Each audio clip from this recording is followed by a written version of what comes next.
When it comes to Canadian steel, more than 90% of exports go to the U.S. Ontario is the hub, home to half of Canada's steel plants. Billions of dollars in trade now in jeopardy, staring down the barrel of 25% U.S. tariffs. They will be devastating, but challenging on both sides of the border, in fact, not just on Canada. Here's how the $20 billion steel trade broke down in 2024. Canada sent the U.S. $15.9 billion worth of steel last year, making it by far the U.S.'s largest supplier. The U.S., meantime, sent Canada $4.1 billion worth. And Canadian companies tell us they're already seeing canceled orders from Americans. We certainly experienced a slowdown in the amount of orders that were being placed and reluctancy to continue with orders as usual. And not so shortly after, we started experiencing the cancellations, which I'm sure that a lot of Canadian manufacturers are also experiencing as well. The Canadian Steel Producers Association represents 15 companies worth $15 billion.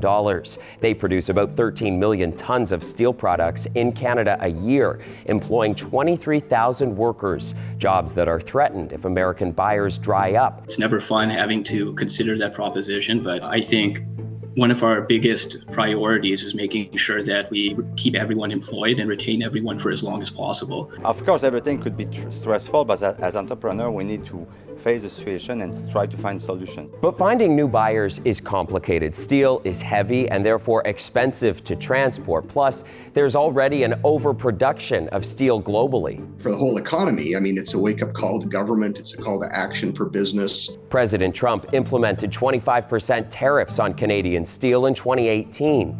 A year later, in 2019, a deal was reached ending that trade dispute, but the temporary shock to the Canadian steel sector was clear. It's enormously difficult, right? And you know, this shows obviously that the chaos will continue, the goalposts will continue to move, and the U.S. administration, it doesn't appear, will be a reliable partner anytime soon. Canadian steel producers say Canada must immediately retaliate, putting tariffs on U.S. steel and doubling down on buying and selling steel within Canada. We need to find mechanisms immediately to use more domestically produced steel in Canadian projects. Like, there's no reason why some of the largest infrastructure projects that have gone on in this country in the last decade did not use Canadian steel. That needs to change tomorrow. New urgency from Canada's steel industry demanding Canada's reliance on the U.S. market must be totally rethought, no matter how this latest trade dispute pans out.